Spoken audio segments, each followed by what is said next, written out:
आज हम कानपुर में हुए एक बहुत ही अफसोसनाक वाक़े पर बात कर रहे हैं। अक्टूबर 2023 की ये बात है। जी, 16 साला कुशागर कुनोडिया कोचिंग से घर वापस नहीं आया और फिर जो कुछ सामने आया वो बहुत ही दिल दहला देने वाला था। बिल्कुल, हमारी आज की ये जो गुफ्तगू है, जी हाँ, उसी की तफसीलात की बुनियाद पर हम बात करेंगे। तो मकसद यही है कि समझें कि आखिर हुआ क्या था, ये गुमशुदगी, फिर तफ्तीश और इसके पीछे की असल कहानी क्या थी। ठीक है, तो देखिए 30 अक्टूबर 2023 की शाम कुशागर कोचिंग से नहीं लौटा। फोन भी बंद था। घर वाले परेशान हुए होंगे, जाहिर है। बहुत ज्यादा। और इसी दौरान कुशागर की वालदा को बालकनी में एक खत मिलता है। खत? कैसा खत? उसमें 30 लाख रुपए तावान का मुतालबा था। तो जो गुमशुदगी थी वो अगवा का केस बन गई। 30 लाख रुपए? लेकिन आप कह रही थी कि खत में कुछ अजीब था। जी बिल्कुल, खत में तजादात थे। एक तरफ तो मतलब इस्लामी नारा लिखा था अल्लाह अकबर। अच्छा। और दूसरी तरफ हिंदू रिवायत का जिक्र था कि पूजन वाला झंडा लगाना है। ये तो बहुत ही अजीब बात है, मतलब कोई सेंस नहीं बन रहा। जी, और साथ में लखनऊ वाले रिश्तेदारों का भी जिक्र था, और ये कि पुलिस को बिल्कुल ना बताएं। तो पुलिस को फौरन शक नहीं हुआ कि ये जानबूझ के गुमराह करने की कोशिश है? शक तो यकीनन हुआ होगा। ऐसे तजादात तफ्तीशकारों को फौरन चौकन्ना कर देते हैं। ये या तो घबराहट की निशानी होती है या फिर जानबूझकर रास्ता भटकाने की। सही। लेकिन इससे पहले कि पुलिस उस पर ज्यादा गौर करती, एक और सुराग हाथ लग गया। वो क्या? सोसाइटी का सिक्योरिटी गार्ड। उसने किसी को देखा था। किसको? एक स्कूटी सवार को, हेलमेट पहने, चेहरा छुपाए हुए वो खत फेंक कर गया था। गार्ड को शक हुआ। अच्छा, तो गार्ड ने क्या किया? उसने बड़ी समझदारी से स्कूटी का नंबर नोट कर लिया, UP 78 AD 2204। वाह, हालांकि नंबर प्लेट छुपाई गई थी। जी, कुछ छुपाने की कोशिश थी। शायद E को F जैसा बनाने की कोशिश की गई थी, जैसा बाद में पता चला। लेकिन गार्ड ने फिर भी नंबर पढ़ लिया। ये तो बहुत अहम सबूत मिल गया।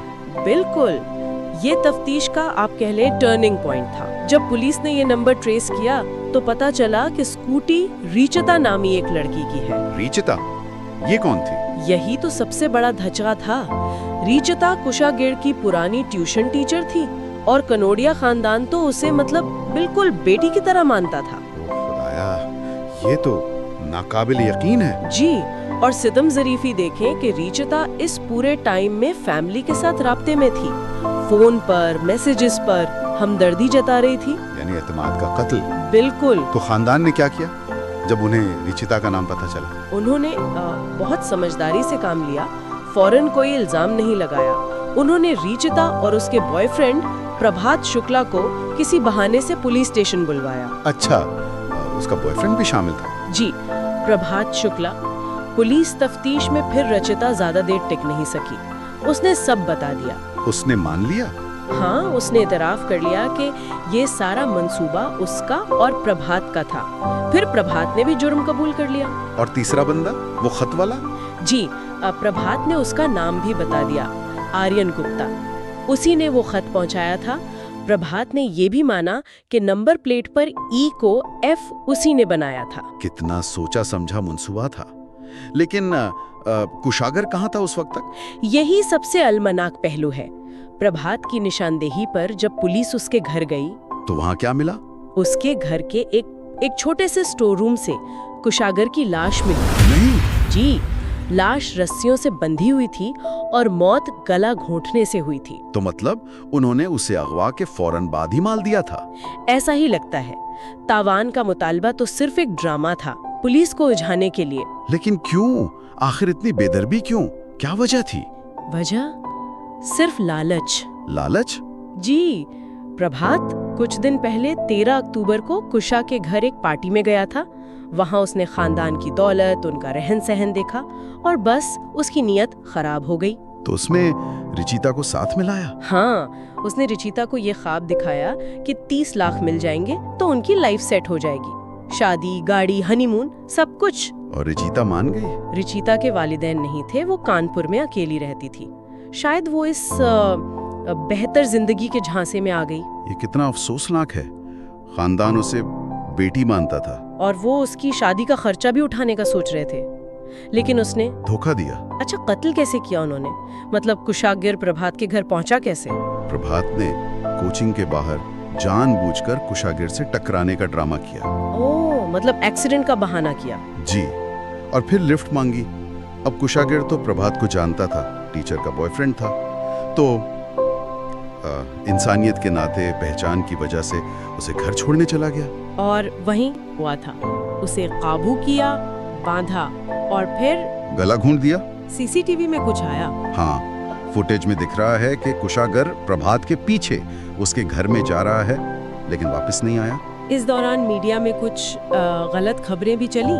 जी, कुछ चैनल्स ने बगैर किसी सबूत के उसे लो एंगल देने की कोशिश की, जो बिल्कुल बेबुनियाद था। पुलिस ने उसे सख्ती से रद्द किया। ये सिर्फ लालच का केस था। ये वाकई उस्ताद शागिर्द के रिश्ते पर, एतमाद पर एक सवालिया निशान है। बिल्कुल, ये दिखाता है कि कैसे बज़ाहिर मासूम ताल्लुकात में भी खतरा छुपा हो सकता है, और ये भी कि हमें सुनी सुनाई बातों पर नहीं, हकायक पर ध्यान देना चाहिए। तो खुलासा ये है कि एक नौजवान की जान गई लालच की वजह से, एतमाद का खून हुआ और एक गार्ड की छोटी सी चौकसी ने केस हल करने में मदद की। जी, ये केस बताता है कि लालच इंसान को कितना गिरा सकता है, और ये भी कि मालूमात के इस दौर में तंकीदी सोच कितनी अहम है। और ये हमें एक सवाल के साथ छोड़ जाता है ना जी, क्या ऐसे जराइम सिर्फ किसी एक फर्द के लालच का नतीजा होते, या फिर हमारे माशरे में ये जो जल्दी से अमीर बनने की दौड़ है, जो स्टेटस का दबाव है, क्या वो भी कहीं ना कहीं ऐसे वाकयात में अपना किरदार अदा करता है? ये एक गौर तलब बात है।